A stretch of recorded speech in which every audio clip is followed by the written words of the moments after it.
Malinaw po, Mr. Chairman, na naglulukohan tayo dito. Naglulukohan tayo dito because the first letter promised us that he will be present after November 1. Kung hindi tayo naglulukohan dito, eh ano? Natatakot siya? Remember, Mr. Chairman, that we have already sent 2 invitations. This is the second hearing that we invited the former president.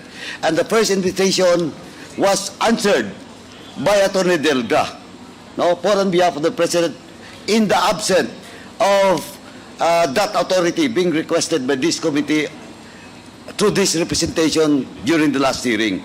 Now, Mr. Chairman, looking at the answer, looking at the reply of Attorney Delga on the first hearing, well, in fact, Mr. Chairman, naglulukuhan tayo dito. Why?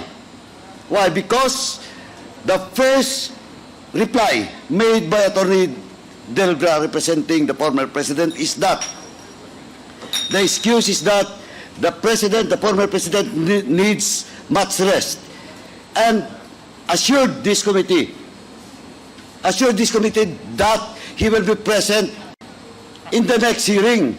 At the same time, he has a specific date, Mr. Chairman, given to this committee through this letter, after November 1. And let me read, Mr. Chairman, allow me to read in toto the portion of such reply coming from Attorney Delga.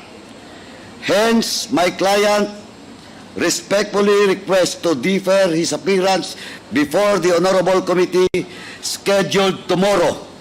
Rest assured of my client's willingness to appear before the House of Representatives on some other available date, preferably after November 1, 2024.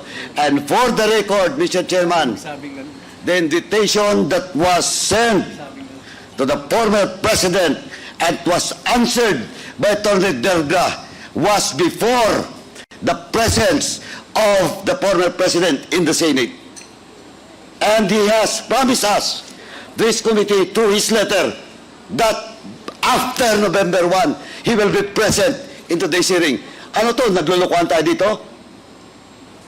Well, in fact, I will not discuss and argue with our colleague, Congressman Kit Flores, with regards to the content of this second letter. But, malinaw po, Mr. Chairman, na naglulukuhan tayo dito. Naglulukuhan tayo dito because the first letter promised us that he will be present after November 1. Kung hindi tayo naglulukuhan dito, eh ano? Natatakot siya? Na pumunta dito? And so, Mr. Chairman, that's why my first motion was to issue a so-called order for Attorney Delga to answer both letters.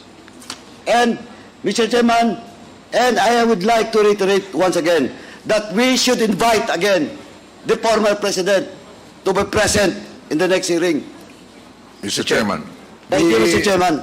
Thank you, Congressman Mr. Chair. Paduano. Mr. Chair. As I promised, Congressman Fernandez, Yes. and then we will rule on the motion. Okay.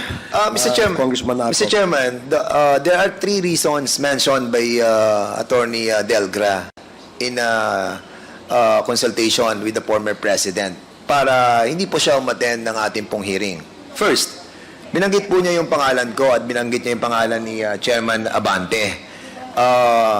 Nag-prejudge na po kami doon sa mga binanggit niya po doon sa Senado, and citing some provision of Republic Act 9851, particularly Section 6 on the willful killing. And with this, Mr. Chairman, we are being accused that nabahidan ng prejudgment yung mga issue that he mentioned. With that, Mr. Chairman, para lang po mawala na tong issue to, again, Mr. Chairman, I'm willing, this representation is willing to inhibit myself in asking questions with regards to this willful killing. And I hope that my co-chair here, Chairman Abante, will do the same in relation to the first issue that the former president, with consultation of his lawyer, cited in this letter. Secondly, That's the reason why we asked the presence of Colonel Grijaldo to be here. Because he accused us of coercion and harassment and threats. And that's the reason why we are questioning, no, yung mga medical certificate that he submitted to this Congress. We wanted that the integrity of this QuadCom will be cleared eventually. And with that, Mr. Chairman, eradicating the coercion and harassment and the threats that he accused us, then the reason for the President not to attend on this QuadCom will be eliminated. Thirdly, Mr. Chairman, the only last reason that he mentioned in this letter is all the questions were already answered in the Senate.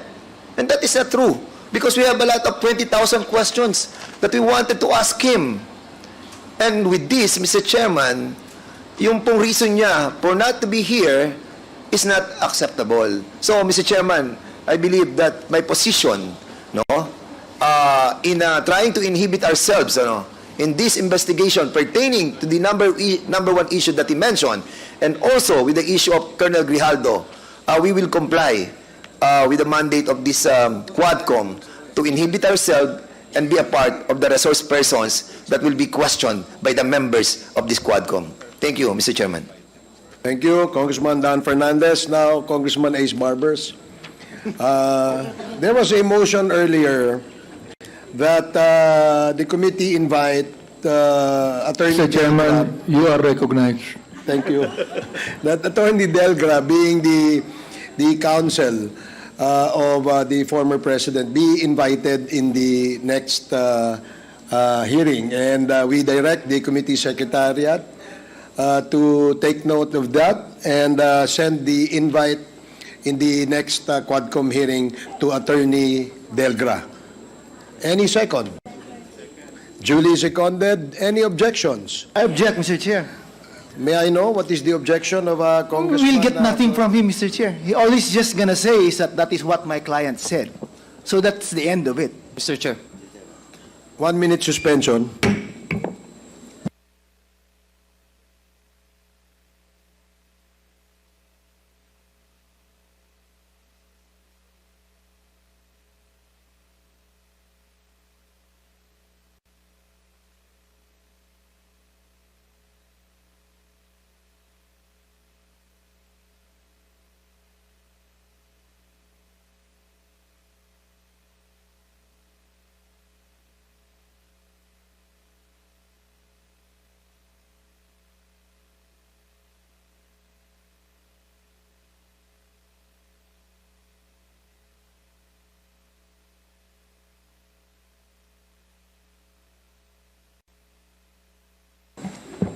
Hearing is resumed.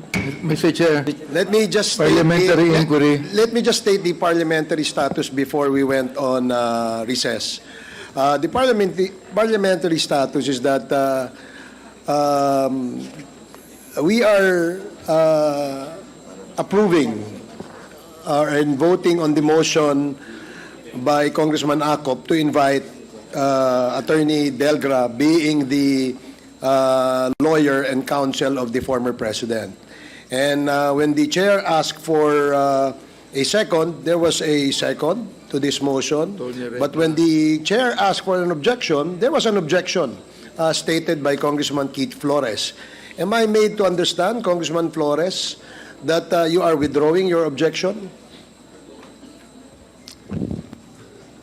With a heavy heart.